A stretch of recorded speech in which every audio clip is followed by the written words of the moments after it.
ये अनेक रोगों में भी बहुत ज़्यादा फ़ायदा करती है और ये हार्ट के लिए तो बहुत ही ज़्यादा फ़ायदेमंद है, क्योंकि ये कोलेस्ट्रॉल को कम करती है, शुगर को कंट्रोल करती है और जिसका वेट ज़्यादा है उसको ये सब्जी खानी चाहिए। ये वेट भी लूज़ करती है। अगर शरीर के अंदर खून की कमी है तो ये हीमोग्लोबिन को बढ़ाती है और पेट के लिए भी बहुत ज़्यादा फ़ायदेमंद होती है, क्योंकि इसके अंदर भरपूर मात्रा में फाइबर पाया जाता है। ये डायबिटीज और अर्थराइटिस के लिए तो रामबाण का काम करती है। अर्थराइटिस में जो जोड़ों में दर्द, सूजन आ जाती है, वो सब इसके खाने से ठीक हो जाती है। अगर आपको मेरी रेसिपी पसंद आ रही है तो आप रेसिपी को लाइक कर दीजिएगा। और इस सब्जी को बच्चे, बड़े, बुजुर्ग सभी खा सकते हैं।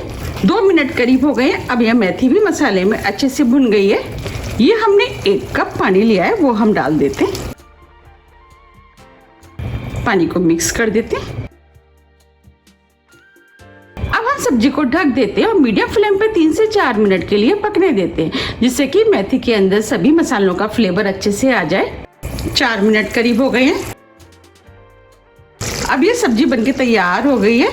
आप इस सब्जी को अपने टेस्ट के अनुसार थोड़ी सी गाढ़ी या पतली भी कर सकते हैं, लेकिन ये मेरे हिसाब से बिल्कुल ठीक है।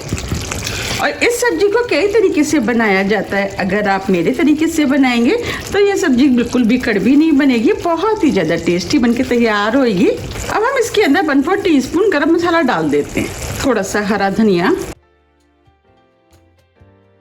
सभी चीज़ों को मिक्स कर देते हैं। अब ये सब्जी बनके तैयार हो गई है। आप देख पा रहे कितनी बढ़िया मेथी की सब्जी बनके तैयार हुई है। अब हम फ्लेम को ऑफ कर देते हैं। ये हमने 1 नींबू का रस लिया है, वो डाल देते हैं। इससे सब्जी के अंदर खटास आएगी, उससे ये सब्जी खाने में और भी ज़्यादा टेस्टी लगेगी। नींबू को मिक्स कर देते हैं। आप नींबू की जगह 1 टीस्पून अमचूर डाल सकते हैं, जिसे खटाई भी बोलते हैं।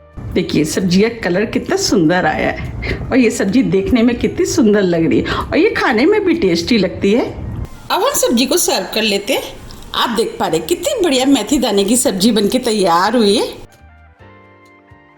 आप इस सब्जी को खाने के साथ अचार की तरह 1-2 चम्मच लेकर के खा सकते हैं। अगर इस सब्जी को आपने पूरी सर्दियों में खा लिया तो ये बहुत ही ज़्यादा फ़ायदा करती है, जिससे कि सर्दियों में जो बदन में दर्द, थकान, कमजोरी जो होती है वो सब इस सब्जी खाने से दूर हो जाती है। आप इसे बनाइए, खाइए, फिर मुझे कमेंट्स करके ये ज़रूर बताइए कि आपको ये कैसी लगी। अगर आपको मेरी रेसिपी पसंद आ रही है तो आप ज़्यादा से ज़्यादा फ्रेंड और फैमिली के साथ शेयर कीजिए और मुझे कमेंट्स करके ये ज़रूर बताइए कि आप इसे कब बना रहे हैं।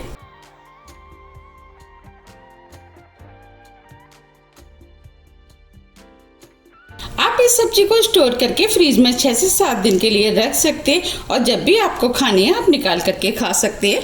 जब 6 से 7 दिन के बाद जब सब्जी खत्म हो जाए तो आप इसे दोबारा भी बना सकते हैं। और इस सब्जी को आप ज़्यादा लंबे टाइम तक बना के ना रखें, क्योंकि इसका टेस्ट खराब हो जाता है। अब हम इसके ऊपर थोड़ा सा हरा धनिया डाल देते हैं।